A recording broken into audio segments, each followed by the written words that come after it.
44তম বিসিএসে একটা প্রশ্ন আসছে, i⁻49 এর মান কত? তার আগে আমাদের জানতে হবে আইটা কি। আই হলো আমাদের একটা কি অবাস্তব সংখ্যা, আয়ের মান হলো √(-1),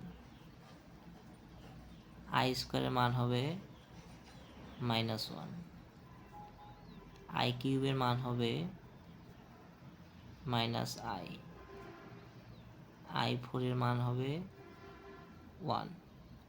এর চারটা জিনিস আমাদের জানতে হবে। চারটে জিনিস জানলে আমরা এই ধরনের অঙ্ক আমরা সবগুলোই পারবো। তাহলে আমাদের দেখি কি করা যায়।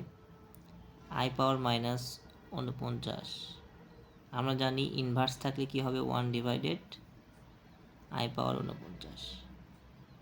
যেহেতু এখানে যদি আমরা লক্ষ্য করি, এই যে এখানে শুধুমাত্র 1 কোথায় আছে, i⁻4, তার মানে আমাদের এখানে যে মানটাই থাক, যদি আমরা 4 দ্বারা ভাগ করতে পারি, 4 দ্বারা ভাগ করলে যেটুকু মিলে যাবে সেটা সমান 1 লিখতে পারি। এখানে যেহেতু 49 আছে, আমরা এখানে 48 লিখলাম। 48 কেন লিখলাম? কারণ 4 দ্বারা 48কে ভাগ করা যাবে, আর 49 থেকে 48টা গেলে থাকবে আর একটা। যেহেতু ভাগ করা যাবে এই জন্য এটার মান হবে কি 1। তাহলে আমরা এটা সমান লিখতে পারি কি 1/, শুধু আমরা আই লিখতে পারি।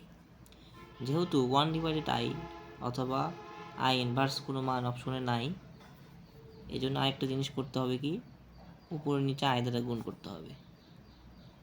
এই তাহলে i/i²,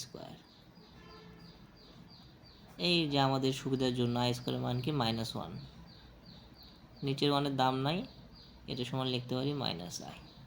তার মানে এটার অ্যান্সার হবে কি আমাদের ঘ নাম্বার -i। ধন্যবাদ।